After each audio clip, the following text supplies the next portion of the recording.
स्कंद चौथा अध्याय 22 श्लोक संख्या 39. श्लोक अशा प्रकारे आहे. यत्पाद पंकज पलाविलास भक्त्या यत्पाद पंकज पलाश विलास भक्त्या कर्म आशयम ग्रथितम उदय ग्रंथि संतः तद्वन्न रिक्तमतयो यततो अपिरुद्धः स्त्रोतः गणातम अर्णम भज वासुदेवम यत्पाद पंकज पलाश विलास भक्त्या कर्म आशयम ग्रथितम उदय ग्रंथि संतः तत्वत् न रिक्तमतयः यतयः अपिरुद्ध स्त्रोतो गणाः तम अर्णम भज वासुदेवम यत्पाद पंकज पलाश विलास भक्त्या कर्म आशयम ग्रथितम उदय ग्रंथि संतः तत्वत् न रिक्तमतयः यतयः अपिरुद्ध स्त्रोतः गणाः तम अर्णम भज वासुदेवम. भाषांतर. भगवंतांच्या चरण कमळांच्या अंगुष्ठांची सदैव सेवा करणारे भक्त सकाम कर्मे करण्याच्या दृढ निक्लिष्ट इच्छा ग्रंथी सहजपणे छेदू शकतात. हे कार्य अतिदुष्कर असल्यामुळे ज्ञानी आणि योगी यांच्यासारखे अभक्त जरी इंद्रिय तृप्तीच्या लाटा थांबवण्याचा प्रयत्न करीत असले तरी त्यांना तसे करणे शक्य होत नाही. म्हणून तू वसुदेव पुत्र भगवान श्रीकृष्णांची भक्तिमय सेवा करावीस. तात्पर्य श्रील प्रभुपाद यांच्याद्वारे. श्रील प्रभुपाद की जय. तात्पर्य खूप मोठं आहे, फास्ट वाचतो मी थोडस. प्राकृतिक गुणांच्या प्रभावावर विजय मिळवण्याचा प्रयत्न करणारे ज्ञानी, योगी आणि भक्त असे तीन प्रकारचे अध्यात्मवादी आहेत. हे सर्वजण इंद्रियांच्या प्रभावावर विजय मिळवण्यासाठी प्रयत्नशील असतात आणि इंद्रियांच्या प्रभावाची तुलना नदीमध्ये अव्याहतपणे निर्माण होणाऱ्या लाटांशी करण्यात येते. नदीमधील लाटा अखंडपणे निर्माण होत असतात आणि कोणीही त्यांना थांबवू शकत नाही. त्याचप्रमाणे भौतिक उपभोगाच्या इच्छांच्या लाटा अतिशय सामर्थ्यशाली असतात आणि भक्तियोग वाचून अन्य कोणत्याही मार्गाने त्यांना रोखून धरणे शक्य नसते. भगवंतांच्या चरण कमळांची दिव्य भक्तिमय सेवा केल्यामुळे भक्त दिव्य आनंदाने इतके भारावून जातात की ऐहिक सुखोपभोग घेण्याच्या त्यांच्या इच्छा आपोआपच थांबतात. भगवंतांच्या चरण कमळांवर आसक्त नसलेले योगी आणि ज्ञानीजन इच्छांच्या लाटांविरुद्ध केवळ संघर्ष करीत राहतात. त्यांचेच वर्णन या श्लोकामध्ये रिक्तमतयः अर्थात भक्तिमय सेवेचा अभाव असलेले असे करण्यात आले आहे. दुसऱ्या शब्दात सांसारिक कार्य करण्याच्या कामनांपासून मुक्त होण्याचा प्रयत्न करूनही योगी आणि ज्ञानीजन वास्तविकपणे भ्रामक तात्विक तर्कांमध्ये तथा इंद्रिय कार्य थांबवण्याच्या कष्टदायक प्रयत्नांमध्ये अधिकाधिकच गुरफट जातात. याविषयी पूर्वी एक ठिकाणी पुढील श्लोकाचा उल्लेख आढळतो. वासुदेवे भगवती भक्ती योग प्रयोजितः जनयत्याशु वैराग्यम ज्ञानम च यदहैतुकम. 1:2:7 मधला श्लोक आहे हा. वर्तमान श्लोकामध्ये देखील हीच गोष्ट ठामपणे सांगण्यात आलेली आहे. भज वासुदेवम म्हणजे वसुदेव पुत्र भगवान श्रीकृष्णांची प्रेममयी सेवा करणारा मनुष्य अगदी सहजपणे इच्छांच्या लाटा थांबवू शकतो. जोपर्यंत मनुष्य इच्छांच्या लाटा कृत्रिमपणे थांबवण्याचा प्रयत्न करीत असतो तोपर्यंत त्याचा निश्चितपणे पराभव होत राहतो. ही गोष्ट या श्लोकामध्ये सुचविण्यात आलेली आहे. सकाम कर्मे करण्याच्या इच्छांनी खोलवर मुळे धरलेली असतात, परंतु हे इच्छा वृक्ष भक्तिमय सेवेद्वारे समूळ उपटून काढता येतात. कारण भक्तिमय सेवेमध्ये उत्तम इच्छांची नियुक्ती होते. श्रेष्ठ व उत्तम इच्छांना अनुसरून कार्य केल्यास मनुष्य हीन व कनिष्ठ इच्छा त्यागू शकतो. इच्छा थांबवण्याचा प्रयत्न यशस्वी होणे अशक्यच आहे. हीन इच्छांमध्ये गुरफटावे लागू नये यासाठी मनुष्याने भगवत प्राप्तीची इच्छा करावी. ज्ञानीजन परम सत्याशी एकरूप होण्याची इच्छा करतात, परंतु ही इच्छा देखील काम आहे. तद्वत योगीजन गूढ योग शक्तींची इच्छा करतात, परंतु ही इच्छा सुद्धा काम आहे. भक्तगण मात्र कोणत्याही ऐहिक उपभोगांची इच्छा करीत नसल्यामुळे शुद्ध होतात. ते इच्छा थांबवण्याचा कोणताही कृत्रिम प्रयत्न करीत नाहीत. इच्छा हेच त्यांच्यासाठी भगवंतांच्या चरणांगुष्ठांच्या संरक्षणाखाली आध्यात्मिक उपभोग घेण्याचे साधन बनते.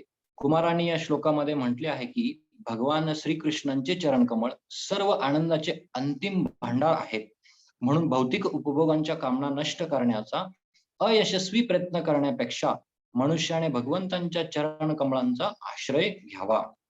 मनुष्य जोपर्यंत सांसारिक भोग घेण्याची इच्छा थांबवू शकत नाही, तोपर्यंत तो भौतिक अस्तित्वाच्या जंजाळातून मुक्त होऊ शकत नाही. कोणी असा वाद घालेल की नदीतील लाटा अव्याहतपणे वाहत असतात आणि त्या रोखून धरणे शक्य नाही, पण नदीतील लाटा समुद्राच्या दिशेने वाहत असतात.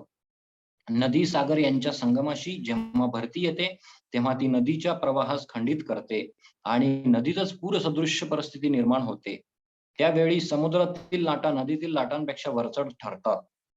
त्याचप्रमाणे बुद्धिमान भक्त कृष्ण भावनामय होऊन भगवत सेवेसाठी अनेक गोष्टी करण्याच्या योजना आखतो आणि त्यामुळेच त्याच्या ठायी साठलेल्या भौतिक कामनांच्या साठ्यांवर भगवत सेवा करण्याच्या इच्छांचा महापूर येतो. यमुनाचार्यांनी देखील म्हटले आहे की मी भगवंतांच्या चरणकमळांच्या सेवेस प्रारंभ केला तेव्हापासून अधिकाधिक भगवत सेवा करण्याच्या नवनवीन इच्छा लहरी माझ्या ठायी निर्माण होत असतात आणि त्यामुळे हृदयी साचलेल्या कामुक इच्छा अस्तित्वहीन होऊन जातात. पुढे ते म्हणतात की मी अशा कामुक इच्छांवर थुंकतो. भगवद्गीता 2.59 सांगते की परमदृष्ट्वा निवर्तते. निष्कर्ष असा की भगवंतांच्या चरणकमळांची सेवा करण्याची प्रेमळ इच्छा विकसित करून आपण इंद्रिय तृप्ती करण्याच्या सर्व भौतिक कामनांचे दमन करू शकतो. ओम अज्ञानतिमिरन्धस्य ज्ञानाञ्जनशलाकया चक्षुरुन्मिलितं येन तस्मै श्रीगुरुवे नमः. श्रीचैतन्यमनोभीष्टं स्थापितं येन भूतले स्वयं रूपः कदा मह्यं ददाति स्वपदान्तिकं.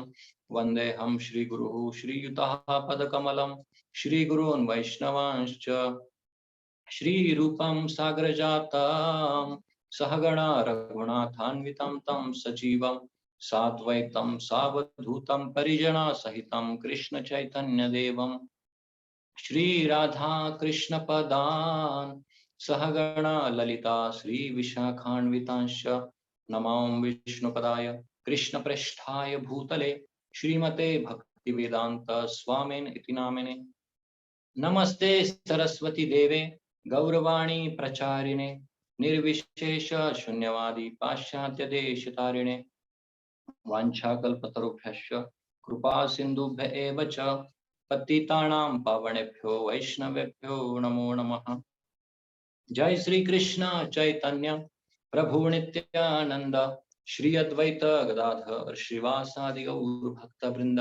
हरे कृष्ण कृष्ण कृष्ण हरे हरे हरे राम राम राम हरे हरे. मुखं करोति वाचालं पंगुं लंघयति गिरिं यत्कृपातमहं वन्दे श्रीगुरुदीनतारिणं श्रीचैतन्येश्वरं परमानन्दमाधवम्. हरे कृष्णा. तर सर्व भक्तांचं आपल्या दैनंदिन भागवत चर्चेमध्ये स्वागत आहे. खूप सुंदर असा श्लोक चालू आहे, अध्याय चालू आहे आणि काल आपण पाहिलं खूप सुंदर असं चिंतन झालं काल, ज्याच्यामध्ये कशा प्रकारे निष्कर्ष एक सांगितलाय तात्पर्याच्या अंती प्रभुपादांनी की जे परमसत्य आपल्याला जाणून घेण्यासाठी आपण जी विवेक बुद्धी किंवा मेंटल स्पेक्युलेशन म्हणतो आपण, तर्कबुद्धी, या गोष्टीने आपण जाणू शकत नाही. तर काय महत्वाचं आहे तर भक्तिमय सेवा. तर थोडासा विचार करत होतो ह्या 2-3 श्लोकांवरती किंवा हे जे चतुष्कुमारांचे जे उपदेश आहेत ते अंतिम टप्प्यामध्ये आलेले आहेत आणि त्या अंतिम टप्प्यामध्ये उपदेश असे आलेले आहेत जिथं ते भक्तिमय सेवेवरती जोर देतात. म्हणून तुकाराम महाराज म्हणतात की विटू भक्तीचा डांगोरा कळी काळासी दरारा. तर इथं आपण पाहू शकतो की भक्तियोग भगवद्गीतेमध्ये सुद्धा भगवद्गीतेचं मूळ विभाजन 3 योगांमध्ये केलेलं आहे. ज्ञानयोग, भक्तियोग आणि कर्मयोग. तर ह्याच्यामध्ये भक्तियोग जो आहे तो मध्ये ठेवलेला आहे. 7 ते 12 हे म्हणतो आपण. तर त्याच्यामध्ये आपण पाहू शकतो की 9वा अध्याय किंवा इतर जे काही अध्याय आहेत 7 पासून 12 पर्यंत ह्याच्यामध्ये भक्तियोगाचं जास्त डीप वर्णन केलेलं आहे. तर आपण भाषांतर पाहूयात. त्याचबरोबर काल आपण पाहिलं की शरणागती कशी घेतली पाहिजे, कोणाची घेतली पाहिजे आणि मायावादाचं खंडन आपण पाहिलं. आणि खूप छान प्रश्नोत्तराचा सेशन झाला आणि आवडलं मला कालचा जे भक्तांमध्ये जे वार्तालाप आहे, ते खूप छान होतं. तर आज आपण पाहूया जे भाषांतर आहे त्याच्यामध्ये. भगवंतांच्या चरणकमळांच्या अंगुष्ठांची सदैव सेवा करणारे भक्त. तर इथं भगवंतांच्या चरणकमळांच्या अंगुष्ठांची सांगितलंय. भगवंतांची नाही सांगितलं. भगवंतांच्या चरणकमलांची नाही सांगितलं. चरणकमलामधला जो अंगुष्ठ आहे, त्या अंगुष्ठाचा जो अग्र भाग आहे, त्याची सेवा सांगितलेली आहे. म्हणजे जे भगवंतांचे चरणकमळ आहेत, ते इथं प्रभुपादांनी सांगितल्याप्रमाणे किती अ, दिव्य आहेत आणि कशा प्रकारे आपल्याला भगवंतांची शुद्ध प्रेममय भक्ती प्रदान करू शकतात, त्याचं वर्णन ह्याच्यामध्ये आहे. तर विशेषतः ह्या श्लोकामध्ये प्रभुपाद सांगतात, की जर अ, इंद्रिय तृप्तीच्या लाटा आपल्या जीवनामध्ये येत असतील, तर त्या इंद्रिय तृप्तीच्या लाटा आपण ज्ञानी होऊन किंवा योगी होऊन आपण त्या लाटा थांबवू शकत नाही. त्या लाटा थांबवण्यासाठी आपण भक्तियोगाची कास धरली पाहिजे. तर भक्तियोगाची कास कशी धरली पाहिजे? तर ह्याच्यामध्ये सांगतात, की अ, विशेष करून सकाम जे कर्म आहे, त्या सकाम कर्मामध्ये जे गुंतून जे राहतात, तर ते ह्या ज्या ग्रंथी आहेत, त्या सहज हे नाही करू शकत. परंतु जे भक्त आहेत, ते भक्त काय करतात, ह्या ज्या ग्रंथी आहेत, त्या सहज कापू शकतात. त्यामुळं आपल्याला माहिती आहे, की ज्या बऱ्याच वेळा आपण अ, आता दसरा झाला, तर दसऱ्यामध्ये हार जेव्हा आपण आणतो किंवा हार बनवतो, तेव्हा काही वेळेस असं होतं, की ते हाराच्या गाठी एवढ्या गुंतलेल्या असतात आणि त्याची एकमेकांमध्ये एवढी गुंतागुंत झालेली असते, की त्याच्यामध्ये सोडवणं हे बऱ्याच वेळा आपण प्रयत्न करतो सोडवण्याचा, परंतु सोडवून त्याचा वेळ पण व्यर्थ जातो आणि कुठेतरी त्या गाठी अजूनच फसत जातात. त्यामुळं कापणं आणि पुन्हा त्याला नवीन दोरा जोडणं किंवा नवीन हे करणं हे त्यावेळेस आपण पाहतो. तर त्याच प्रकारे हे जे भक्तियोगाचं जे सूत्र आहे, तर भक्तियोगाचं सूत्र काय आहे? ह्या ज्या ग्रंथी आहेत आपल्या, इच्छा ग्रंथी विशेषतः सांगितलेल्या आहेत. तर त्या इच्छा ग्रंथी आपण सहजपणे छेदू शकतो. कशाप्रकारे? भक्तिमय सेवांचा स्वीकार केल्यामुळं. आणि ज्ञानी आणि योगी जे आहेत, यांच्यासारखे अभक्त सांगितलंय. त्यामुळं आपण कधी गैरसमज करू नये, की ज्ञानी श्रेष्ठ का भक्त श्रेष्ठ किंवा योगी श्रेष्ठ. तर ह्याच्यामध्ये ज्ञानी आणि योगी यांची तुलना खास करून येतं ह्याच्यामध्ये अभक्त केलेली आहे. काय म्हणतात? हे कार्य कोणतं? जे इच्छाग्रंथी सहजपणे तोडण्याचं कार्य जे आहे, ते अतिदुष्कर असल्यामुळे अतिदुष्कर म्हणजे काय? अतिशय कठीण आहे. असल्याने ज्ञानी आणि योगी यांसारखे अभक्त जरी इंद्रिय तृप्तींच्या लाटा थांबवण्याचा प्रयत्न करीत असले, तरी त्यांना तसे करता येणे शक्य होत नाही.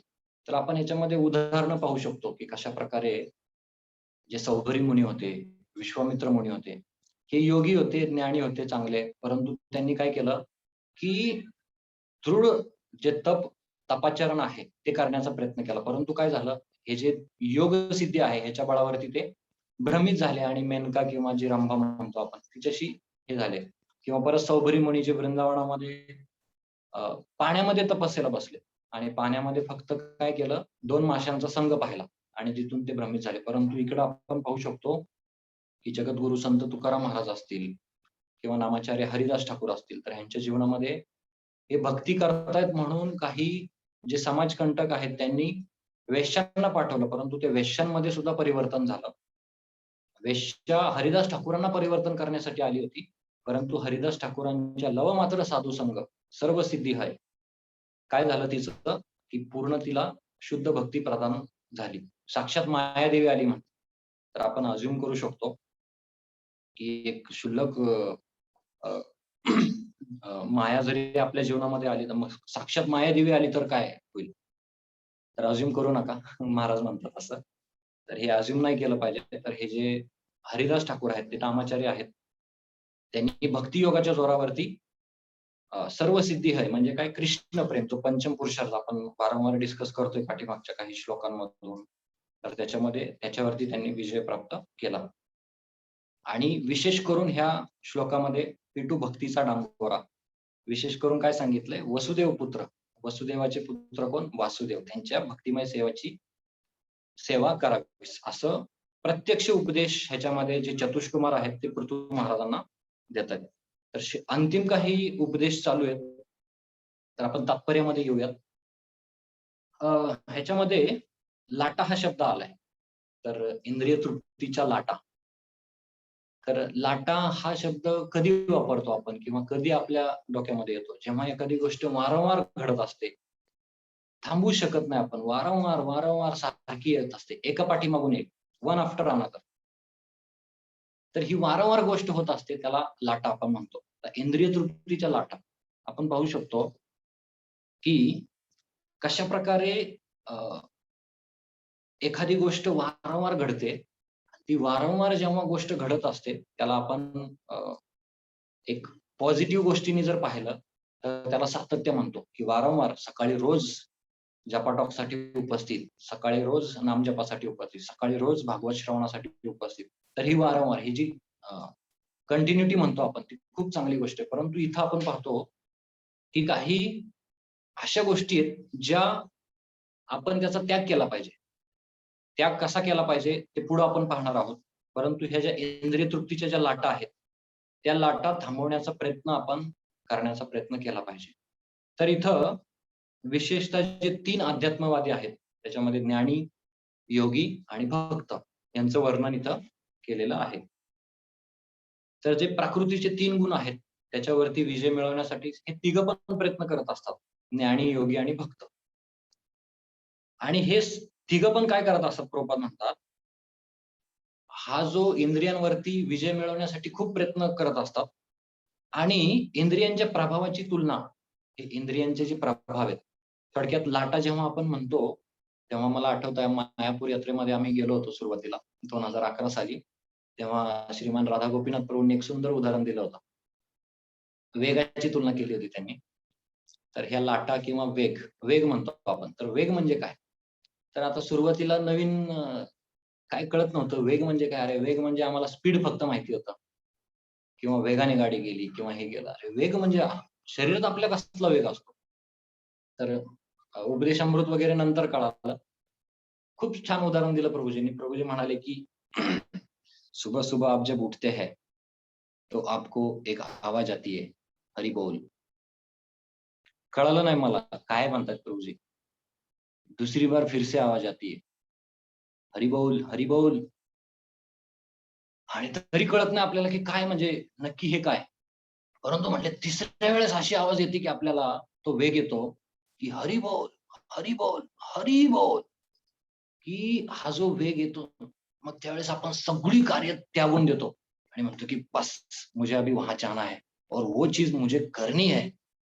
तर आपण समजू शकाल, की राधा गोपीनाथ प्रभूंनी काय उदाहरण दिलं होतं. तर हा जो वेग आहे, हा वेग आपण सहज नियंत्रित करू शकत नाही.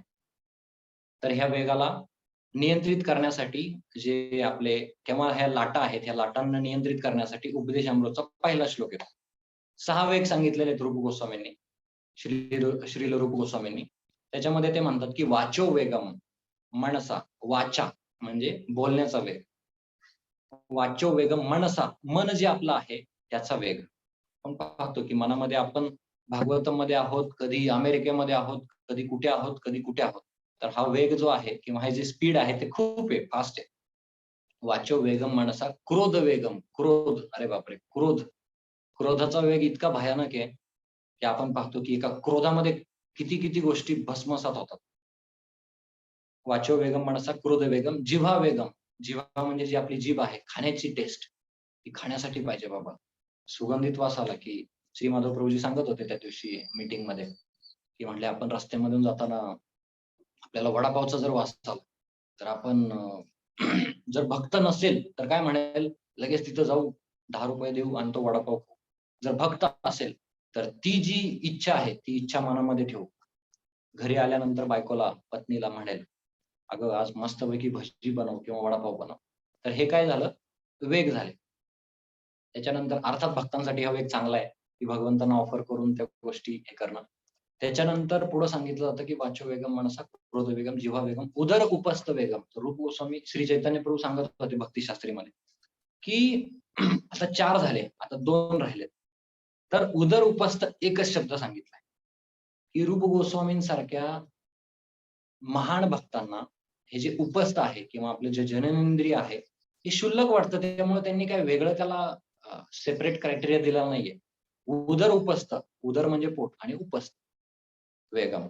तर ह्या गोष्टी सांगितल्या. उदराची म्हणजे काय? पोटाची भूक भागवण्यासाठी. तर ह्या ज्या लाटा आहेत, ह्या लाटा आपण नियंत्रित केल्या पाहिजेत.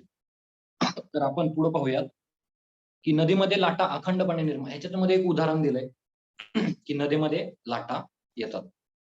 तर ऍक्च्युअली लाटा हा शब्द कितपत योग्य हे मला थोडंसं कळालं नाही. परंतु नदीमध्ये प्रवाह म्हणतो आपण. ते पुढे प्रभुपादांनी स्पष्ट केलंय किंवा तरंग म्हणतो आपण. तर हे जे तरंग आहेत, ते एका पाठोपाठ एक निर्माण होत असतात. तर आता रिसेंटली कालच्या एकादशीला आपलं जे आनंद डोहा आहे, त्या ठिकाणी जप करण्याचा योग आला. योग का म्हणतोय मी? तर आपण खूप लांब राहतो आनंद डोहापासून. आपल्याला एवढं आपण व्यस्त त्रस्त असतो आपल्या जीवनामध्ये, की एवढा आनंद डोहा आहे आपल्या बाजूला, तरी पण आपण त्याचा उपभोग घेत नाही, आध्यात्मिक दृष्टिकोनातून. तर तिथं जेव्हा गेलो तेव्हा जप करण्यासाठी बसण्याचा योग आला आणि तिथं जे आनंद तरंग आहेत, ते खूप छान.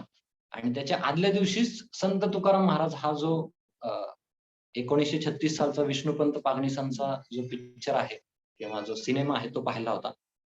आणि म्हटलं की या ठिकाणी जर आलं, तर आपण काय चिंतन केलं पाहिजे? म्हणून जपमाळ चालूच होती, की ह्या ठिकाणी आल्यानंतर आपण काय चिंतन केलं पाहिजे? तर ह्या ठिकाणी आपण आनंद डोह किंवा जो डोह आहे, जिथं संत तुकाराम महाराजांच्या ज्या गाथा आहेत, त्या गाथा बुडवायला सांगितल्या त्यांना.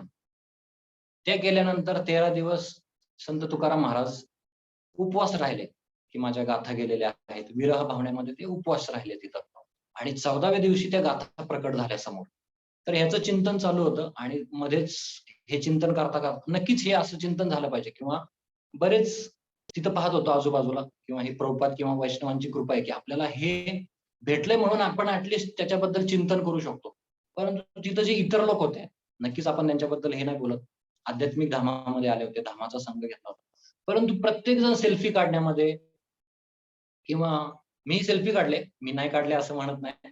परंतु सेल्फी काढण्यामध्ये आणि इतर जे ग्राम्य कथा आहेत, त्या ग्राम्य कथा चर्चा करण्यामध्ये मग्न होते. म्हणजे आपण धामामध्ये आहोत. धामामध्ये वैकुंठ आनंद डोह आहे. त्या आनंद डोहापाशी आलोय. तर ही स्थिती आपली सुद्धा असती जर आपल्याला जगद्गुरु संत तुकाराम महाराज, जगद्गुरु श्री प्रभुपाद यांची जर कृपा आपल्यावर झाली नसती किंवा आपले जे वरिष्ठ शिक्षागुरु आहेत, दीक्षागुरु आहेत, त्यांची कृपा झाली नसती. तर तिथं ज्या लाटा आहेत, त्या लाटामध्ये असं चिंतन चालू होतं आणि हातामध्ये नामजप पण चालू होता. त्याच्यामध्ये इथे एक खूप छान शब्द आहे. त्याचप्रमाणे भौतिक उपभोगांच्या इच्छांच्या लाटा अतिशय सामर्थ्यशाली असतात. तर हे जेव्हा मी चिंतन करत होतो, तेव्हा मध्येच एक विचार आला. अरे बापरे! ह्या लाटा किती छान दिसतायत.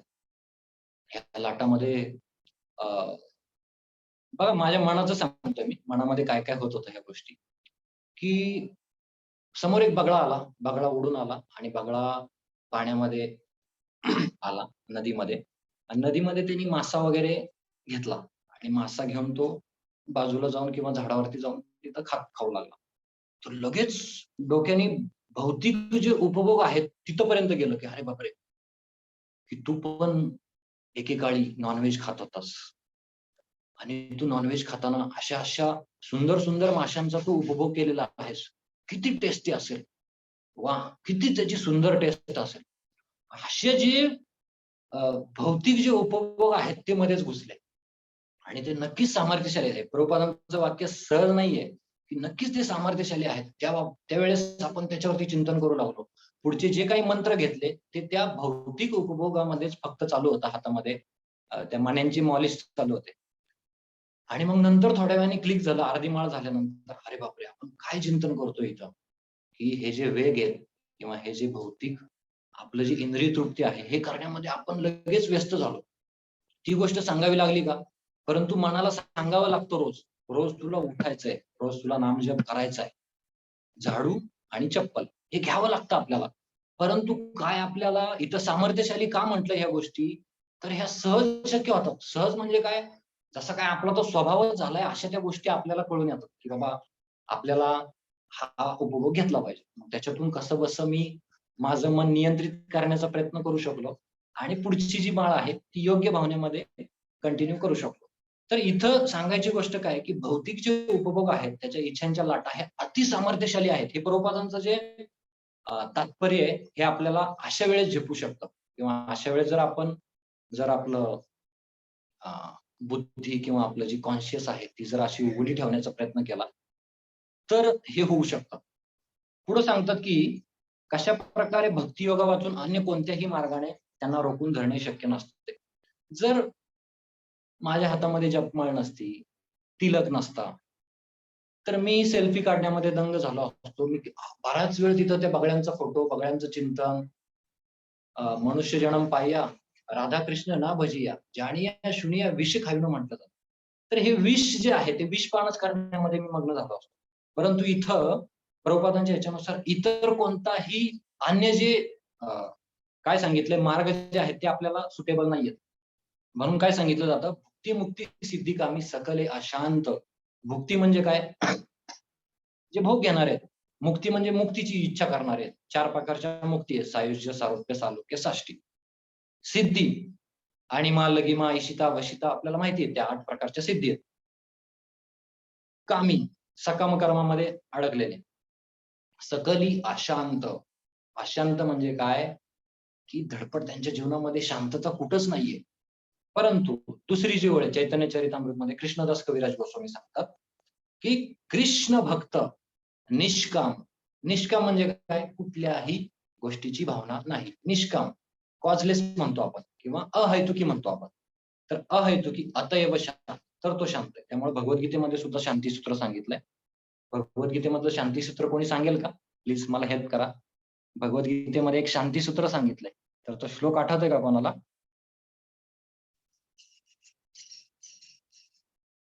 Yes, no?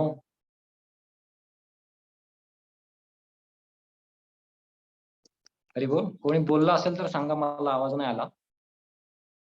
भगवद्गीतेमध्ये एक शांतीसूत्र सांगितलंय भगवंतांनी. ठीक आहे, काही प्रॉब्लेम नाही. आपण नम्र आहात म्हणून सांगत नाहीये. तर भोक्ताराम यज्ञ तपसाम सर्व लोक महेश्वरम हा जो श्लोक आहे ते शांतीसूत्र आहे. त्याच्यामध्ये वास्तविक भोक्ता कोण आहेत आणि भोग्य वस्तू कोण आहेत हे आपण जाणलं पाहिजे. भोक्ता हे कोण आहेत? परम भगवंत वासुदेव आहेत. आणि हे जाणून ज्या प्रकारे आपण क्रिया करू, त्या क्रिया केल्यानंतर आपल्या जीवनामध्ये शांती येणार आहे. आणि म्हणून कृष्ण भक्त निष्काम अतएव शांत. का?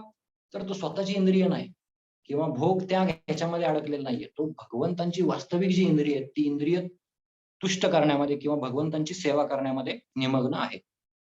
पुढे प्रभुपाद एक खूप छान स्टेटमेंट देतात, की भगवंतांच्या चरण कमळांची दिव्य भक्तिमय सेवा केल्यामुळे भक्त दिव्य आनंदाने इतके भारावून जातात, की ऐहिक सुखोपभोग घेण्याच्या त्यांच्या इच्छा आपोआपच थांबतात.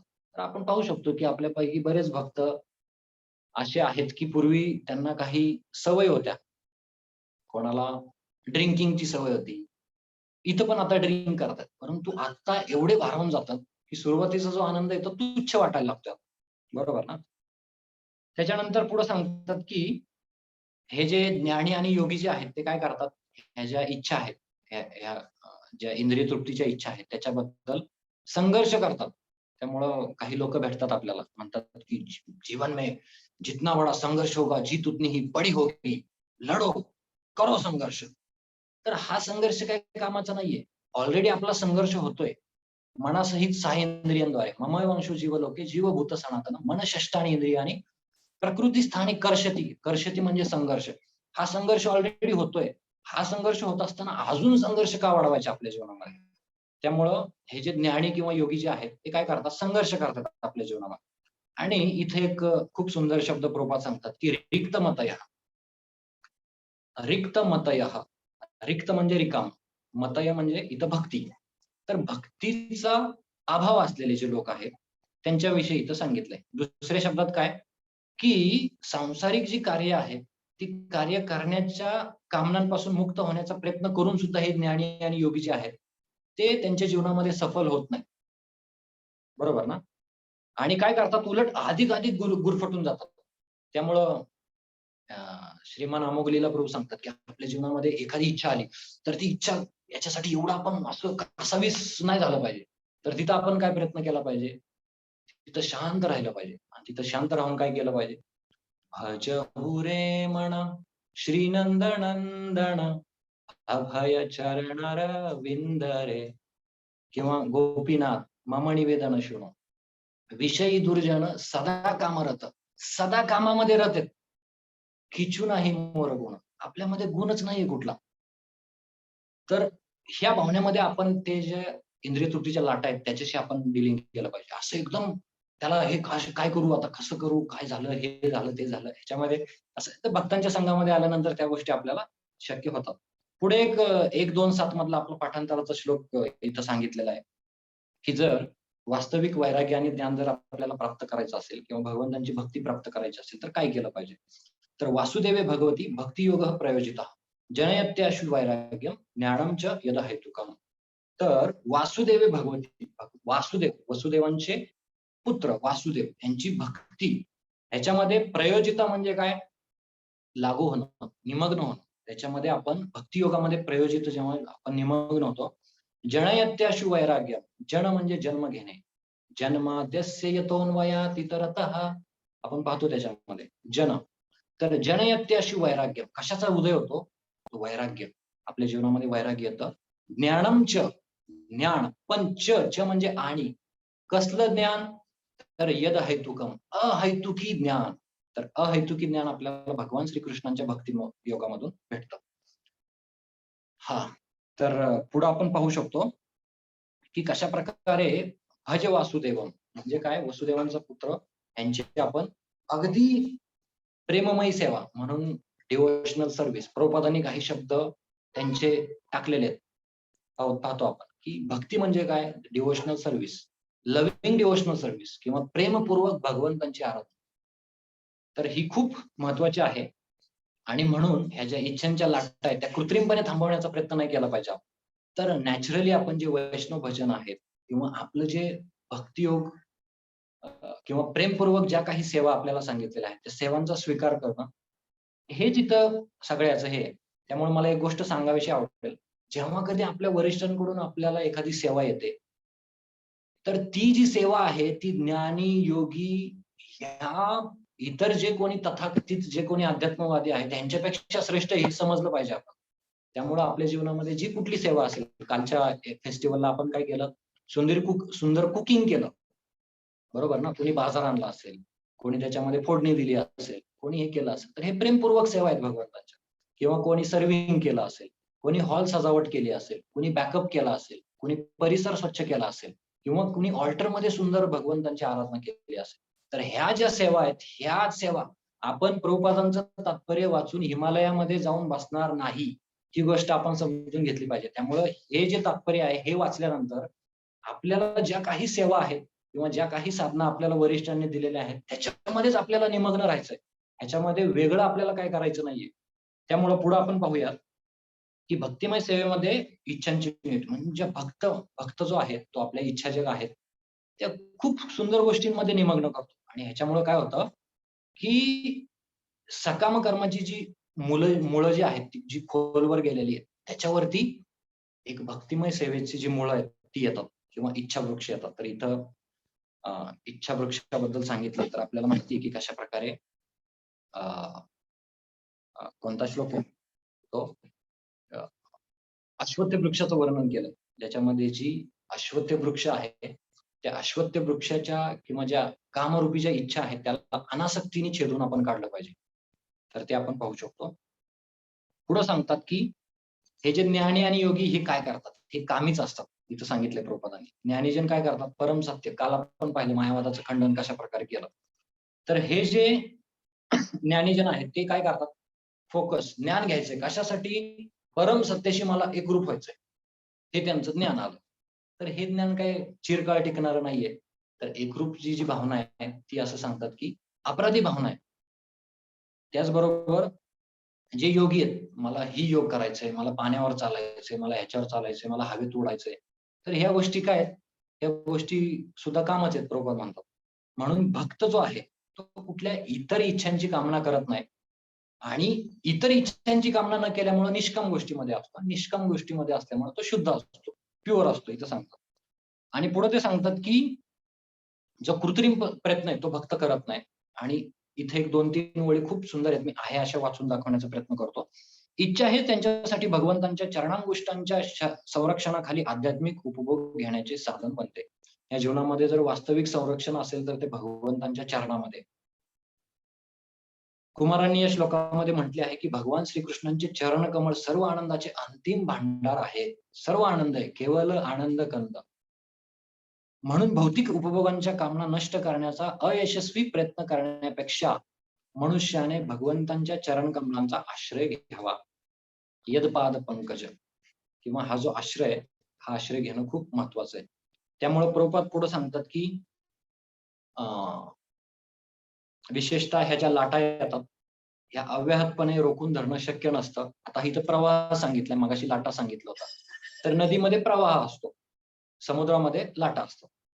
तर ह्या ज्या लाटा आहेत, त्या रोखून धरणं शक्य नाहीये. जर नदीच्या लाटा आपण रोखून धरण्याचा प्रयत्न केला, तर सांगलीमध्ये काय झालं हे सगळ्यांना माहिती आहे 2 वर्षापूर्वी. कृष्णा नदीला महापूर आला आणि महापूर आल्यामुळे जे काही कराड असेल किंवा जे काही सांगली शहर असेल, ते संपूर्ण पाण्याखाली गेलं. त्यामुळे ह्या लाटा थांबवण्याचा प्रयत्न नाही केला पाहिजे. ह्या सतत भक्तिमय सेवा ज्या आहेत, त्या भक्तिमय सेवा करून आपण ह्या लाटा ज्या आहेत, त्या थांबवू शकतो किंवा ट्रान्सफॉर्मेशन म्हणतो आपण. ज्या काही गोष्टी अगोदर आवडत होत्या, त्याच भक्तिमय सेवेमध्ये आपल्याला ट्रान्सफॉर्म करायच्या. आणि प्रभुपाद अजून एक सुंदर गोष्ट सांगतात त्याच्यामध्ये, की त्याचप्रमाणे बुद्धिमान भक्त कृष्ण भावनामय होऊन भगवत सेवेसाठी अनेक गोष्टी करण्याच्या योजना आखतो आणि त्यामुळे त्याच्या ठायी साठलेल्या भौतिक कामनांच्या साठ्यांवर भगवत सेवा करण्याच्या इच्छांचा महापूर येतो. भौतिक इच्छा आहेत, असू द्या, काही प्रॉब्लेम नाही. त्याच्यामध्ये भगवत सेवा करत राहा. भगवत सेवा करून, करून, करून ज्या भगवत सेवा किंवा भगवत इच्छा जी आहे, त्याचा महापूर त्याच्यावरती येईल. आणि जेव्हा एक परमदृष्ट्या निवर्तते, एखादी क्षुल्लक गोष्ट आहे, त्याच्यावरती जर हायर गोष्ट जर आली, तर फोकस कशावर जातो? हायर गोष्ट आहे, त्याच्यावरती जातो. असं इथं सांगितलंय. आणि यमुनाचार्यांचं उदाहरण दिलंय, तर हे खूप छान उदाहरण आहे. की यमुनाचार्य म्हणतात, की जेव्हा कधी भगवंतांच्या प्रेममय, भक्तिमय सेवेमध्ये मी संलग्न असतो आणि हे करताना मला जेव्हा काम वाचण्याची इच्छा होते, तेव्हा मी त्या गोष्टीवरती थुंकतो म्हणतात. अक्षरशः थुंकतो. फिजिकली थुंकतो म्हणतात. तर का थुंकतो? कारण का मला ती गोष्ट तुच्छ. आपण थुंकतो कधी? एखादा घाणेरडा वास आला आपल्याला किंवा तोंडामध्ये कडवटपणा आला, विकार आला, तर आपण थुंकतो. आणि हा विकार आपल्यात आला पाहिजे. जर अशा इच्छा ज्या असतील, कामुक इच्छा असतील किंवा इंद्रिय तृप्तीच्या ज्या इच्छा असतील, तर ह्या इच्छा आल्यानंतर यमुनाचार्य जे आहेत, आचार्य आहेत, त्या आचार्यांच्या उदाहरणावरून आपल्याला शिकवतात. तर गरज नाही की आपण डायरेक्ट थुंकलं पाहिजे. जिथं कुठं असो आपण तिथं थुंकलं पाहिजे. अरे मंदिरात ऐकतो, मंदिरात थुंक इथं. तर तसं नाही केलं पाहिजे आपण. तर वास्तविक थुंकणं म्हणजे काय? तर त्या गोष्टींप्रती आपण दूर राहिलं पाहिजे त्या गोष्टींपासून आणि आपल्याला त्याची किळस आली पाहिजे. या गोष्टी आपल्याकडून झाल्या पाहिजे. त्यामुळं परम दृष्ट्वा निवर्तते. आणि याचं कन्क्लुजन प्रभुपाद एक सेंटेन्समध्ये सांगतात, की भगवंतांच्या चरणकमळांची सेवा करण्याची प्रेमळ इच्छा विकसित करून आपण इंद्रिय तृप्ती करण्याच्या सर्व भौतिक कामनांचे दमन, कालियाचं काय केलं? दमन केलं. कालियाचा संहार नाही केला, दमन. त्याच्यावरती बसून भगवंतांनी एवढा डान्स केला. कुठल्या ज्या स्टेप्स असतील आजकाल त्या सगळ्या स्टेप्स भगवंतांनी केल्या आणि त्याचं दमन केलं. जो विष जो आहे तो विष ओकू लागला आणि विष ओकून काय शेवटी जे रक्त आहे ते रक्त सुद्धा ओकू शकतं. तर ह्या ज्या इंद्रिय तृप्तीच्या इच्छा आहेत त्या कालियाप्रमाणे आहेत आणि त्या कालियाप्रमाणे आहेत, तर त्याचं दमन आपण करण्यासाठी भगवंतांना ह्या इच्छारूपीवरती किंवा भक्तिमय सेवेला ह्या इच्छांवरती नृत्य करायला लावलं पाहिजे आपण. म्हणजे काय? आपण नृत्य केलं पाहिजे. भगवंतांना म्हणू नाही शकत, "भगवंत तुम्ही या इथं नाचा." नाही. आपण नृत्य केलं पाहिजे. आपण भक्तिमय सेवेमध्ये संलग्न झालं पाहिजे. आणि तर ह्या कालियाचं दमन, ह्या कालिया म्हणजे कोण इथं? भौतिक ज्या इच्छा आहेत किंवा ज्या इच्छारूपी ग्रंथी आहेत, ज्या भक्तिमय सेवेसाठी कुठंच आपल्याला अ, पोषक नाहीयेत. तर त्या त्या ज्या इच्छांचं आपण दमन योग्य भावनेमध्ये करू शकतो. माफ करा खूप जास्त बोललो. नेहमीच जेवढं काही करू शकत नाही त्याच्यापेक्षा जास्त बोलत असतो. तर तुम्ही प्रार्थना करा. जे काही बोलतोय ते माझ्या जीवनामध्ये आचरण करण्याचा प्रयत्न करेल. हरे कृष्ण. कोणाला प्लीज ॲड सबट्रॅक्ट करायचं असेल तर प्लीज करू शकता. हरे कृष्ण. हरे कृष्ण. खूप खूप धन्यवाद प्रभूजी. प्रभूजीने खूप सुंदर मार्गदर्शन केलं आपल्याला या श्लोकावरती. विशेष करून अंतिम उपदेश सनत कुमारांचे आपण ऐकतोय. या भागवतम मध्ये. आणि कालपासून आपण पाहिलं की कशा प्रकारे हरे कृष्ण, एक मिनिट.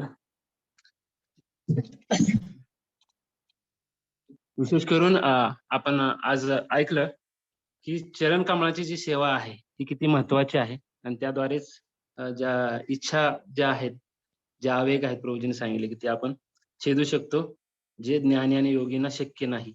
आणि त्यासाठी आपल्याला भगवंतांची प्रेममय सेवा करणे आवश्यक आहे. आणि त्यामध्ये प्रभूजींनी बरेच उदाहरणं दिली, ज्यामध्ये आवेग जे कशा प्रकारे इच्छा आपल्या निर्माण होतात आणि ह्या आवेगांना नियंत्रित करण्यासाठी अशा प्रकारे आपल्याला ह्या आवेगांना नियंत्रण करण्यापेक्षा आपण भगवंतांच्या सेवेमध्ये हे आवेग लावले पाहिजेत. आणि त्या स्वतःचा अनुभव त्यांनी खूप सुंदर सांगितला की भक्तिमय क्रिया किंवा आपण भक्त असल्यामुळे आपल्याला ते जाणीव होते की वेग कसे कार्य करतात आणि त्याला नियंत्रित करण्यासाठी किंवा त्याचा योग्य त्याला व्यवस्थित डायरेक्शन देण्यासाठी आपण कार्य केलं पाहिजे किंवा कार्य करू शकतो. कारण आपल्याला ती जाणीव झालेली आहे किंवा त्या गोष्टी माहीत आहेत. आणि अशा प्रकारेच आपण आवेग जे आहेत किंवा वेग जे आहेत त्यांना आपण व्यवस्थित योग्य रीतीने त्याला लावून भक्तिमय क्रियेमध्ये त्यांना नियंत्रित करू शकतो. आणि यासाठी बरेच उदाहरणं दिली. आणि कशाप्रकारे ज्ञान आणि वैराग्य हे यामुळेच आपल्याला प्राप्त होतं.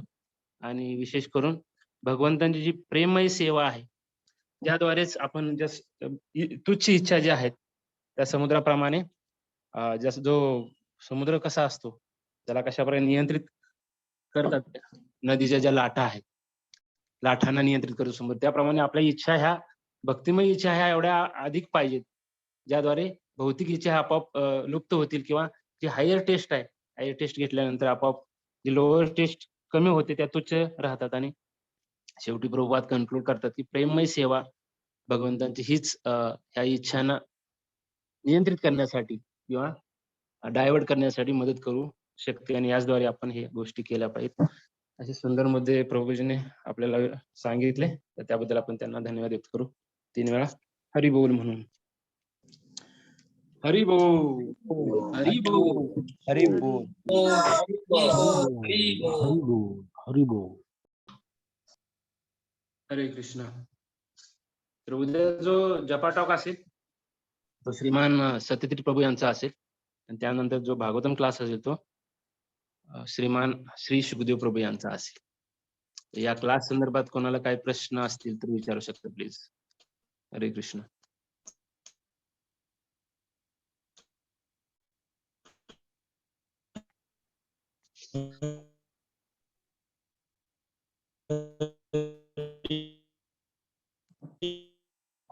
आवाज येत नाही. कोण बोलतोय का?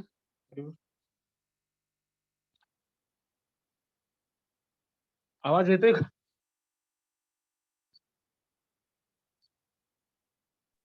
नाही हरे नाही, कृष्ण. आवाज कट. कोणी तर बोलत होतं.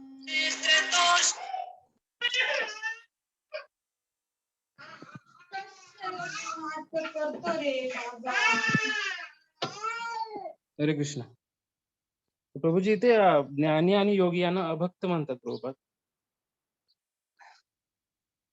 ज्ञानी आणि योगी खरं Yes, प्रभू. ऍक्च्युली यांचा जो संबंध पण भगवंतांशी असतो ऍक्च्युली ना. ज्ञानी हे भगवंतांचे जे इतर जे आहेत ब्रह्मज्योती किंवा परमात्मा यावरती ध्यान करतात. तर हे आपण कशा प्रकारे घेऊ शकतो? Yes yes yes. याच्यामध्ये प्रभूजी प्रभुपादांनी सांगितल्यानुसार प्रभुपादांनी स्पष्टीकरण दिलंय बघा. ज्ञानी जे आहेत ते ज्ञान प्राप्त करून काय करण्याचा प्रयत्न करतात, तर जे भगवंतांशी एकरूप होण्याचा प्रयत्न करतात. आणि जे योगी जे आहेत ते भौतिक सामर्थ्य किंवा स्वतःलाच सामर्थ्यवान व्हायचंय ह्या गोष्टी करण्याचा प्रयत्न करतात.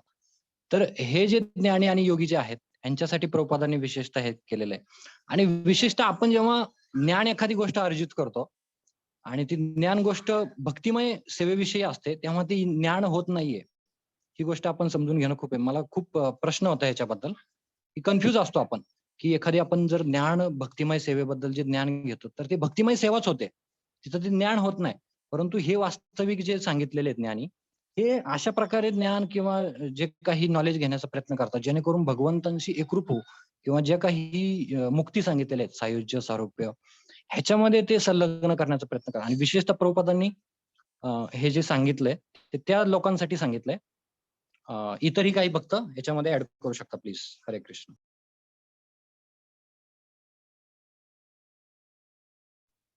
हरे कृष्ण. खूप खूप धन्यवाद. खरंच हा संघर्षच आहे तुम्ही सांगितल्याप्रमाणे. हे आवेगांना नियंत्रित करण्याचा कालही तोच प्रश्न होता आणि आजही तोच प्रश्न आहे ऍक्च्युली. पण तुम्ही स्वतःच्या उदाहरणावरून बऱ्याच गोष्टी क्लिअर केल्या. कशा प्रकारे आपण प्रयत्न केला पाहिजे की आपल्या आवेगांना किंवा इतर गोष्टी ज्या आपल्या येणार, इच्छा ह्या येणार, परंतु त्यासाठी ही भक्तिमय क्रिया किंवा प्रभुपाद, वरिष्ठ आचार्य किंवा जे आपल्याला तत्व दिलेत त्यानुसार आपण त्यांचा वापर करून ह्या इच्छा कंट्रोल करून त्या नियमित लावल्या पाहिजेत. हा प्रश्न होता जो क्लिअर झाला माझा. हरे कृष्ण. कुणाला काही प्रश्न नसतील तर आपण पुढे जाऊया. आज हरे कृष्णा प्रभू. हा बोला बोला. त्याच्यामध्ये थोडं ऍड करायचं होतं की ज्ञानी इथे जे ज्ञानींचा चर्चा केलेला आहे ना, ते ज्ञानी केवळ ज्ञान घेण्यासाठी केलेलं असतं. ते म्हणजे उदाहरणार्थ बनारस हिंदू विश्वविद्यापीठामध्ये जीव गोस्वामींच्या तत्वज्ञानावरती चर्चा करणारे किंवा पीएचडी करणारे लोक आहेत. तर ते बरेच वर्ष त्यांनी त्याच्यावर पीएचडी करत असतात आणि त्यांचे जे हे आहे साहित्य त्यावरती ते चर्चा पण करतात. दिवस पूर्ण त्या ग्रंथालयामध्ये त्या युनिव्हर्सिटीच्या ते अभ्यास करतात. बरेचसे प्राचीन ग्रंथातले ते जीव गोस्वामींनी लिहिलेलं प्रचंड मोठं विपुल साहित्य आहे. जीव गोस्वामींचे श्लोक हे व्यासदेवांपेक्षा जास्त भरतात असं म्हणतात. तर ते एवढं सगळं रवंत करत असताना अधेमध्ये ते काय करतात, युनिव्हर्सिटीच्या बाहेर दुपारच्या वेळेस येतात, लंच टाइमला, संध्याकाळी चहा प्यायला, तिथं ते चर्चा करत असतात ह्याच सगळ्या ह्याचा ज्ञानाचा मुद्द्यांचा. आणि ते चर्चा करीत असताना सिगारेट पितात आणि चहाही पित असतात ते. तर त्या अशा प्रकारच्या ज्ञान संपादनाच्या मार्गावर असतात ते. त्यामुळं त्यांना निश्चितच भक्त म्हणता येणार नाही. ते प्रभुपादांनी जे हे लिहिले तो अतिशय समर्पक आहे असं मला वाटलं. हरे कृष्ण. प्रोफाउंड प्रभू. थँक्यू. हरे कृष्ण. धन्यवाद. तसंच तुकाराम महाराजांच्या पण अभंगावरती पीएचडी करणारे भरपूर आहेत ऍक्च्युली. एक अभंगावरती, एका चरणावरती सुद्धा, परंतु त्याचा अवलंब करत नाहीत किंवा त्यानुसार आचरण होत नाही. जे प्रभूजीने सांगितलं की जे चित्रपट त्यांनी पाहिला, विष्णू शास्त्री मला वाटतं ना, त्यांनी चित्रपटाचा रोल केला आणि त्यानंतर त्यांनी अक्षरशः तुकाराम महाराजांचं जीवन त्यांनी आचरणात आणलं आणि आयुष्य पूर्ण त्यामध्ये काढलं. हा मला वाटतंय एक फरक मला जाणवला, तो जो त्यांच्या अभंगावरती पीएचडी करणे आणि आत्मसात करणे त्यांचे विचार तुकाराम महाराजांचे, हा एक फरक मला जाणवला. हरे कृष्ण. तर पुढे जाऊया आपण. जो रविवारी जो तिरोभाव दिवस होता श्रील रघुनाथ भट्ट गोस्वामी, तर यांच्याबद्दल आज ऐकणार आहोत आपण. तर मी सौ निर्दोंडे माताजी यांना विनंती करतो, प्लीज. हरे कृष्ण.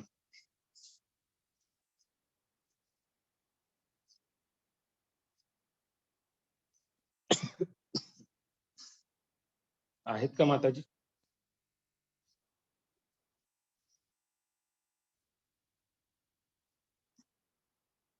हरी बोल. त्यांचा नेटवर्कचा इश्यू असतो बऱ्याच वेळा. हरे कृष्ण. हा, हरे कृष्ण. बोला माताजी.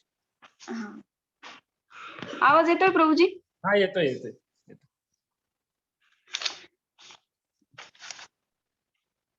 हरे कृष्ण. सर्व भक्तांप्रती माझा दंडवत प्रणाम. ओम अज्ञानतिमिरन्धस्य ज्ञानाञ्जनशलाकया चक्षुर्मिलितं येन तस्मै श्रीगुरवे नमः. वाञ्छाकल्पतरुभ्यश्च कृपा सिन्धुएव च पतितानां पावनेभ्यो वैष्णवेभ्यो नमो नमः. जय श्री कृष्ण चैतन्य प्रभु नित्यानंद श्री अद्वैत गदाधर श्रीवासादि गौरवृंद. हरे कृष्ण. मी आज श्रील रघुनाथ भट्ट गोस्वामी यांच्याबद्दल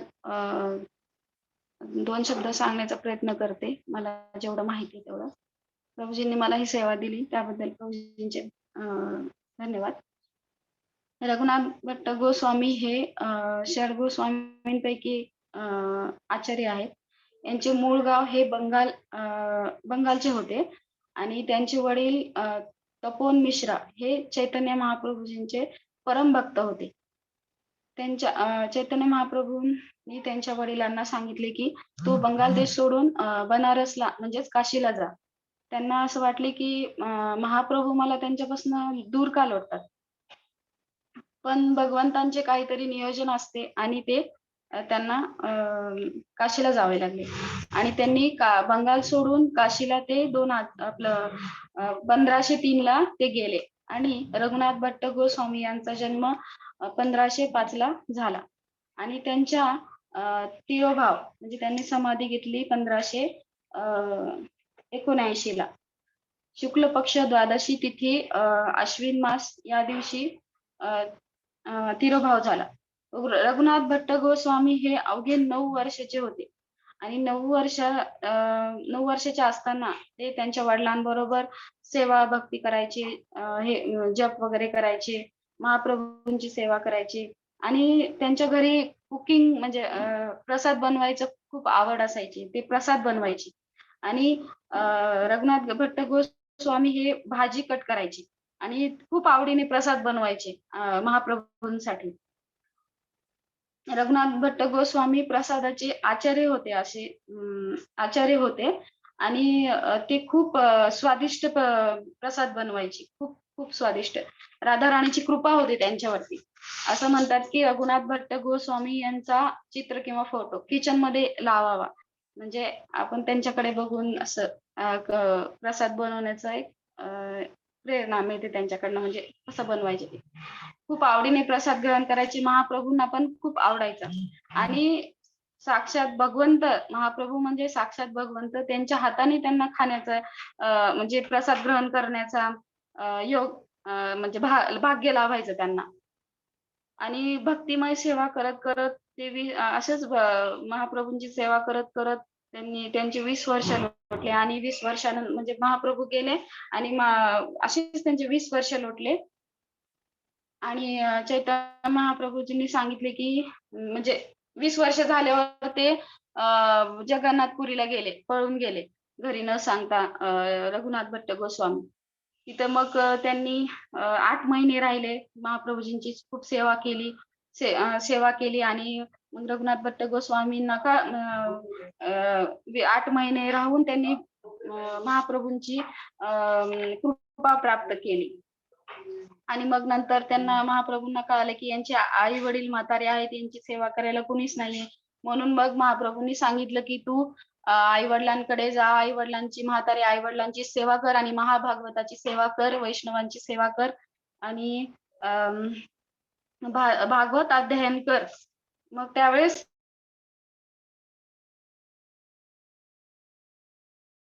श्रवण केले आणि आई वडिलांची सेवा केली. तर 335 अध्याय रस अध्ययन त्यांनी केले. नैष्टिक भक्ती प्राप्त होईल. भागवत सेवा केली. श्रील प्रभुपाद म्हणतात की भागवत सेवा काय आहे. श्रीमद भागवत नित्य सेवा, त्यांना दंडवत करा, भागवताला दंडवत करा. ज्या घरामध्ये भागवत आहे त्या घरात साक्षात भगवंत विराजमान आहे. महाप्रभू